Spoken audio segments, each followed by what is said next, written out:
We know that the slope represents rate of change, so oftentimes if you're given a word problem, we can take an equation that's provided, rearrange it into slope-intercept form, and that's going to give us some useful information.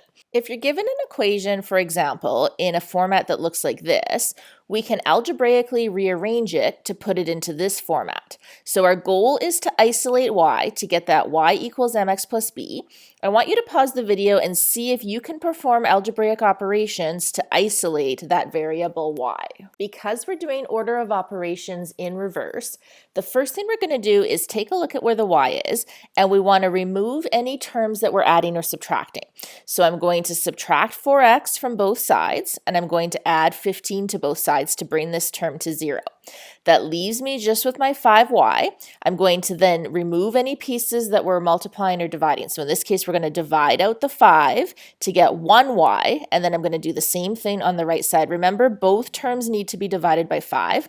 You want to leave this as a fraction because we know that the m in slope-intercept form is the slope. So our slope is negative 4/5, and our y-intercept is going to be that b value of 3.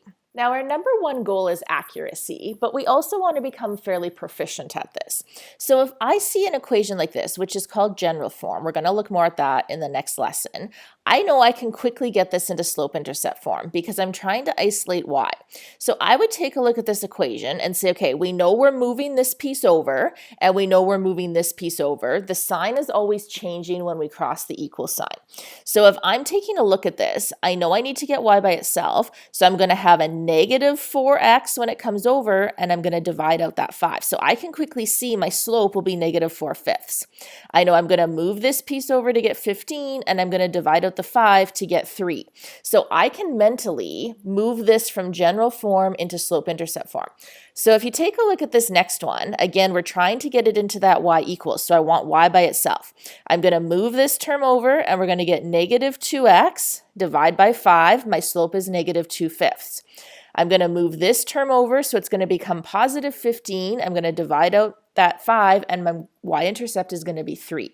So you try to do this. You can do it algebraically, but see if you can quickly convert that over and get those values. You do have to watch the signs. In the beginning, it might be worthwhile to actually write the steps out just to ensure that we're not making mistakes and we're getting familiar with the process. But eventually, I'm going to always try to isolate y if my goal is to move it into slope-intercept form. So I take a look at this y. I know my slope is always attached to that x term. So I can see that my slope is going to be 3/4 when I divide out that 4, and then my y-intercept is always that constant term. So I'm going to move over that 12. It's going to become negative 12 divided by 4. I know my y-intercept will be negative 3. Anytime I'm given a problem to solve, the first thing I'm always going to do is to draw a sketch and to label what does the x-axis and what does the y-axis represent in this particular question. So as we go through the question, we can see that this is a cheerleading squad who is renting a hall and then putting on a talent show to raise money. Profit is the amount of money that they raise after they pay their expenses. It tells us that the number of tickets sold is our x variable. So on my x-axis, I've put this represents the number of tickets, and it tells us that our y represents the profit. So on my y-axis, I've labeled that that is going to be the profit. They give us the equation in this particular form, and then the first thing that we're asked to do is to determine the slope of the line. I can't get a slope if it's in this form. I know that I need to put it into slope-intercept form. So I'm going to rearrange this first of all in order to get that into slope-intercept form.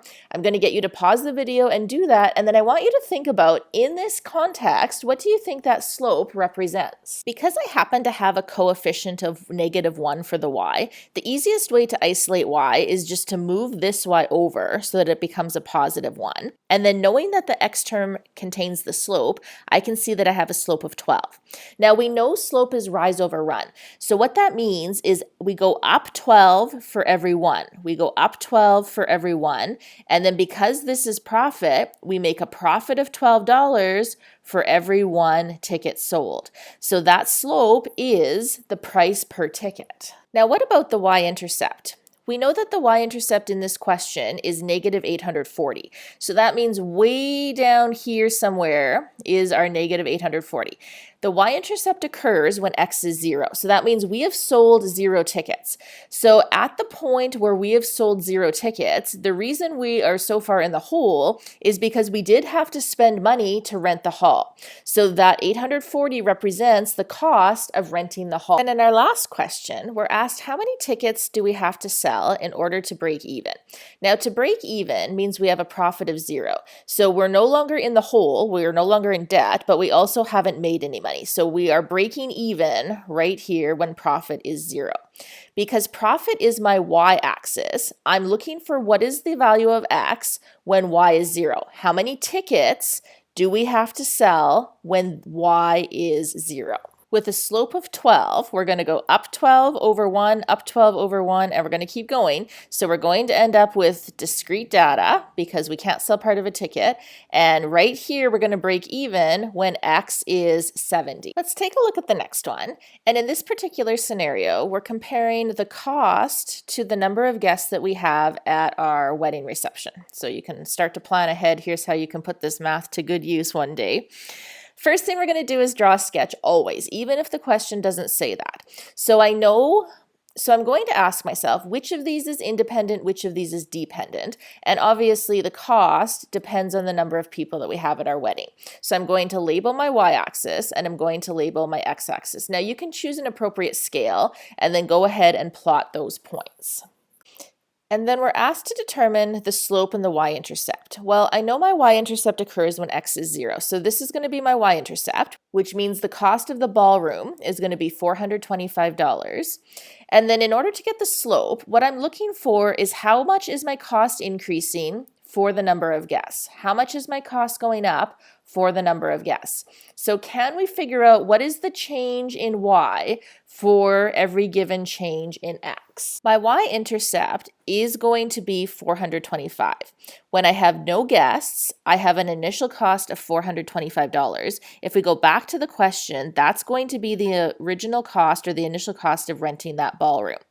My slope, if I compare the change in y for every change in x, you'll notice I'm not going to take a look at this last value because I'm skipping over 75. I want to be going up by an even amount. So I'm going to divide my rise by my run, and that comes down to 55. So what's happening is we're spending $55 for one guest, $55 for another guest. Obviously, that's not drawn to scale, but that's going to be the cost of their buffet ticket. And then once we know that slope and y-intercept, we can easily write an equation to represent that data in slope-intercept form. Instead of a y equals, I chose a variable to represent what the y-axis is in this case. And then in the next one, we're looking for the cost. Well, now I can clearly see I'm looking for the value of C when the number of guests is 140. So let's substitute that in there and figure out what our cost is. Cost is measured in dollars. Make sure you include the appropriate units. And then in our final one, we want the total cost to be no more than $15,000. So we're going to substitute $15,000 in here, and then we're going to solve for what is the maximum number of guests that would be able to attend. Because this question is asking for the maximum number of guests, I'm going to use an inequality. I just don't want my cost to go over the $15,000. So we've substituted that in. We've algebraically solved for n. So the number of guests can be equal to 265. That will give me a cost of $15,000. Or the number of guests can be less than 265, and I won't go over that cost. And finally, sometimes we're going to be asked to determine an equation given certain pieces of information. Now, at this point, we only know one form of a linear equation. That's our y equals mx plus b. So we're already told that the slope is 2, and I know that that slope of 2 can be substituted in for the value of m. Every equation needs an independent and a dependent variable. So in our case, we have to keep the x and the y in our final form, but we need a number to replace this b value. Given a point, 3, 4, we know that this is the x-coordinate, and we know that this is the y-coordinate. So we can actually substitute 3 in the place of x. We can substitute 4 in the place of y and then algebraically solve for that b value. If we're told that a point lies on a line, this is an important skill that you're going to be able to use frequently in coming years. We can always substitute the x-coordinate and the y-coordinate in to solve for a missing piece of information. So I've drawn a sketch here just so you can see that that point is in fact going to lie on the line. And then I want you to give this one a try. Once you get the value of b, it is important to make sure that you do go back and substitute it in there. And then we're going to try now, they're giving us the y-intercept. So again, we only know one form of an equation so far. So we're going to start with this form. We're given the y-intercept. And now can we use this point to solve for the slope? We should have ended up with y equals 1/4 x minus 2. And the grand finale, give the last one a go here. And how did you do? Everything I've kind of written in green here, you don't need to be writing that down. I just wanted to make it really clear where those numbers were coming from. But you should be able to go from here to here without having to show all of those steps. All right, good job.